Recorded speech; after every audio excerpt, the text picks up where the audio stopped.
Hello everyone, I am Kristen Gay Largo, your reporter for this session. And today, we will talk about program implementation. What is program implementation? Implementation can be defined as efforts designed to get evidence-based programs or practices of known dimensions into use via effective change strategies. Implementation refers to the ways this new program is eventually put into practice and delivered to participants. In other words, implementation has to do with what a program looks like in reality rather than what a program is conceived to be in theory or on the drawing board. Program implementation is about making a program work.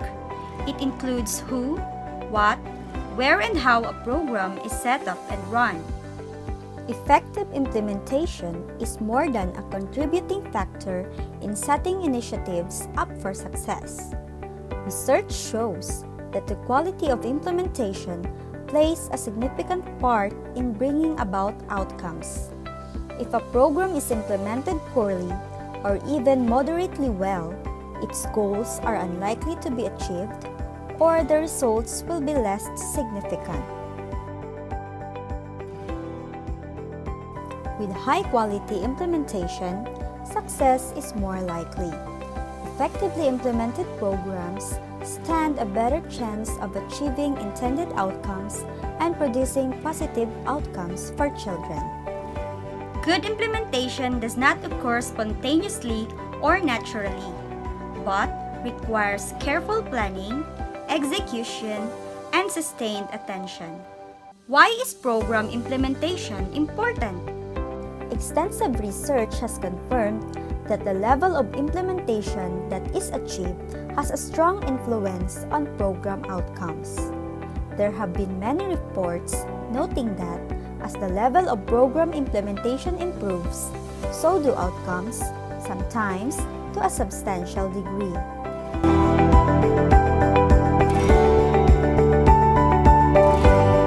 Durlak et al. On 2011 compared youth who had participated in better implemented school-based social and emotional learning programs with those involved in less well-implemented programs. The former group demonstrated academic gains that were twice as large as students in the latter group. They also showed reductions in conduct problems that were nearly twice as large, and reductions in emotional distress that were more than twice as large as students in the latter group.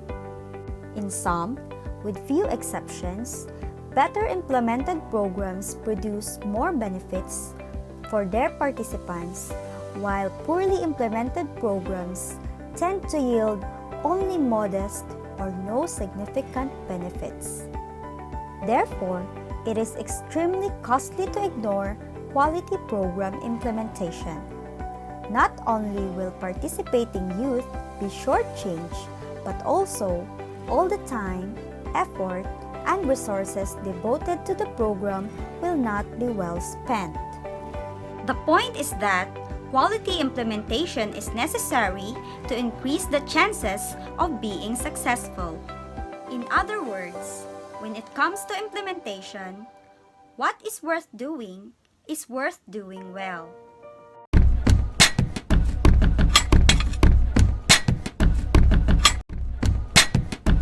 I'm Angelica Saclausa. Let's talk about factors that affect the quality of implementation. In order to understand the types of factors that influence the quality of implementation of prevention programs for children and adolescents, Durlak and Dupre of 2008 conducted a systematic search of the literature. They identified 23 factors that had received consistent support in at least 5 different research studies. Now here's the 23 factors that affect implementation. Under community-wide or societal factors. 1. Scientific theory and research. 2. Political pressures and influences. 3. Availability of funding. 4. Local, state, or federal policies. Under practitioner characteristics. 5. Perceived need for the program. 6. Perceived benefits of the program. 7. Self-efficacy. 8. Skill proficiency. Under characteristics of the program. 9. Compatibility or fit with the local setting. And 10. Adaptability. Factors related to the organization hosting the program. 11. Positive work climate. 12. Openness to change and innovation. 13. Integration of new programming. 14. Shared vision and consensus about the program. 15. Shared decision making. 16. Coordination with the other agencies. 17. Openness and clarity of communication among staff and supervisors. 18. Formulation of tasks, work groups, teams, etc. 19. Effective leadership. 20. Program champion, internal advocate. And 21. Managerial, supervisory, or administrative support. Factors specific to the implementation process. 22. Successful training. And 23. Ongoing technical assistance. Furthermore, a consensus is present regarding the importance and wide applicability of these potential influences.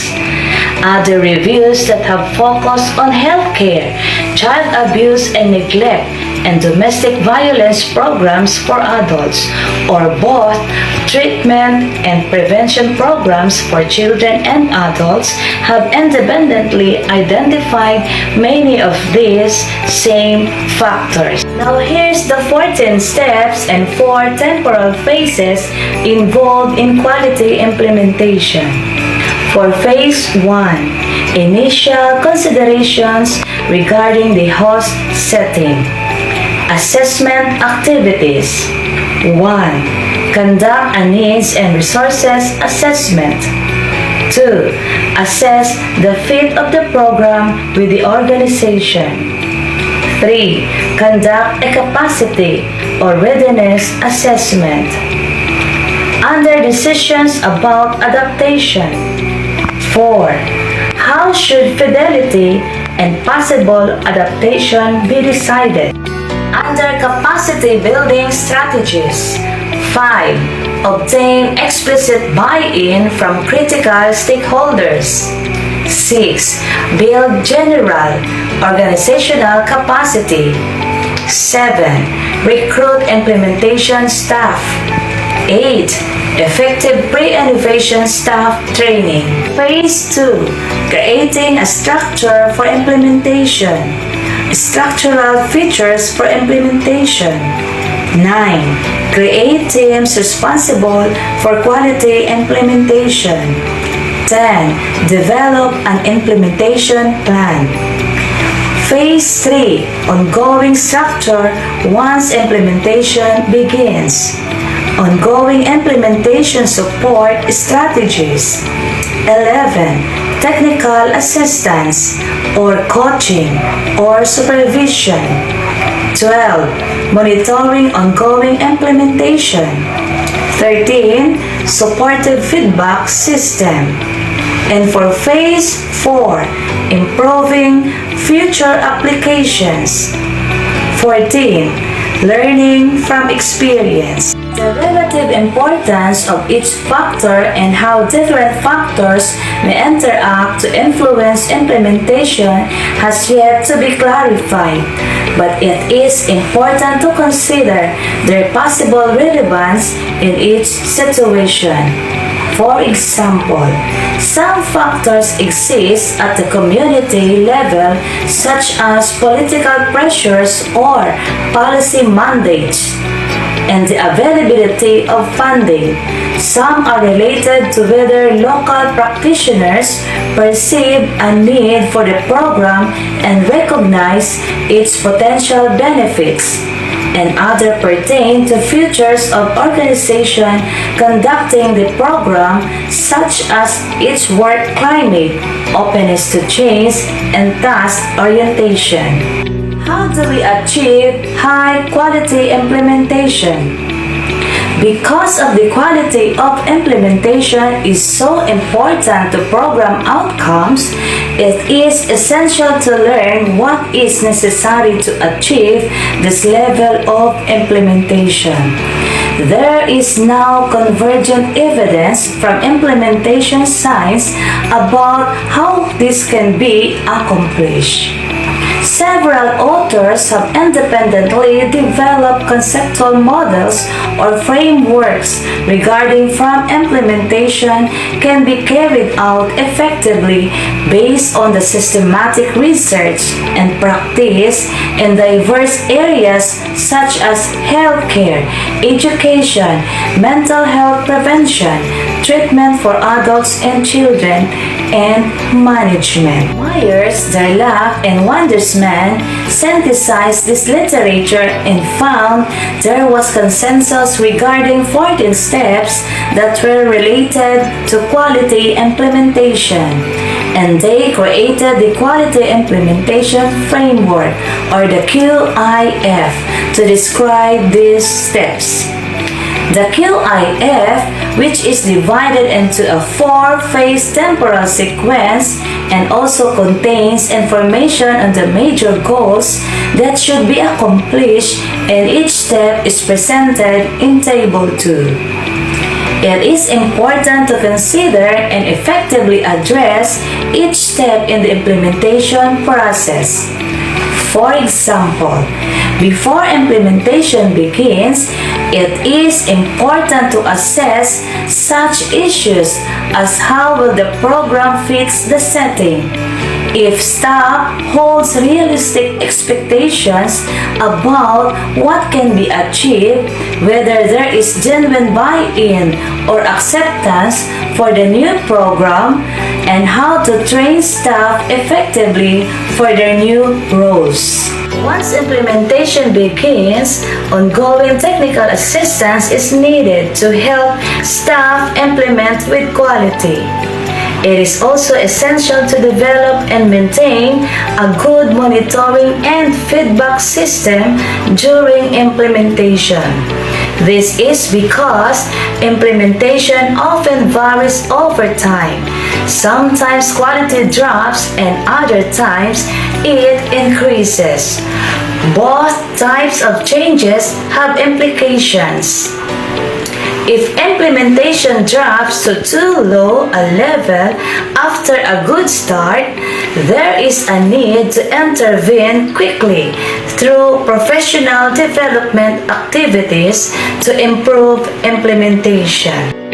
Such a drop may also signal a need to re-examine whether commitment, support, and enthusiasm still exist for the new program, and what steps might be taken to rekindle the initial interest and support of the organization and its staff. Increases in implementation have been noted in longer and complex programs in which it may take more than a year to achieve quality implementation. Therefore, patience is required in estimating the value of some programs. Depending on how complicated and how comprehensive a program is, it may take up to 3 years before quality implementation can be achieved. Therefore, one can assume that the level of implementation displayed during the early stage of a program will be the same as that achieved at the end of the program. A good monitoring and feedback system is important so that practitioners receive positive feedback about the good job they are doing. and that efforts to improve implementation can be quickly if needed. As reflected by the Quality Implementation Framework, systematic research and practice in implementation science have indicated that quality implementation, first, is a systematic process of coordinated steps. Quality implementation can be achieved with careful planning. Second, has a temporal sequence. Some things should be done before others. In fact, 10 of the 14 steps should be addressed before the program begins. And lastly, requires many different types of activities and skills that include assessment, negotiation, collaboration, planning, and critical self-reflection. In sum, the time and effort required of implementation should not be rushed. Attempts to shortchange the process or omit important steps can undermine quality implementation. Again, this is Angelica Saclausa reporting. Thank you for watching.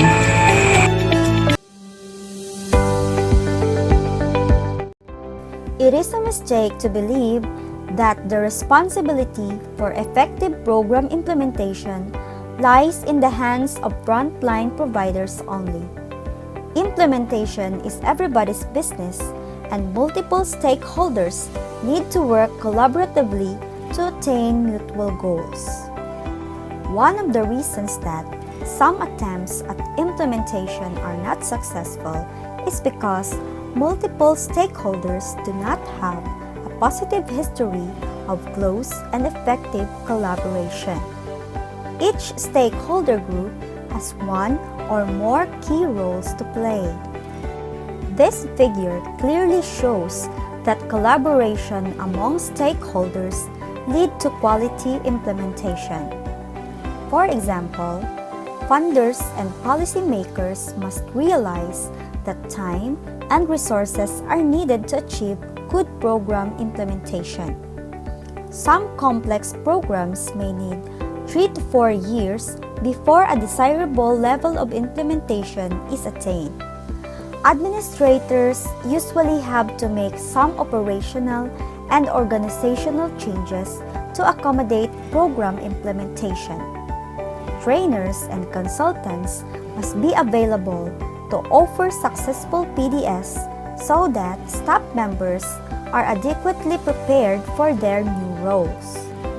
Frontline providers must be willing and committed to devote the needed time and energy to new programs.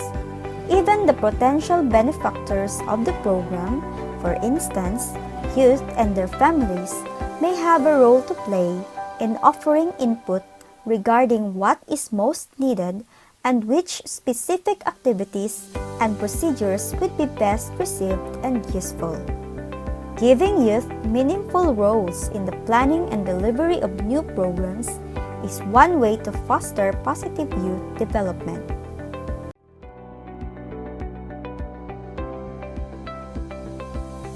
Adaptation refers to any changes made to the planned program. At first, adaptation was considered to be a negative influence because it affected a program's fidelity. Research has now clarified two important principles regarding adaptation. First, most programs experience some degree of intentional or spontaneous adaptation when they are delivered in new settings. And some adaptations can positively affect program outcomes.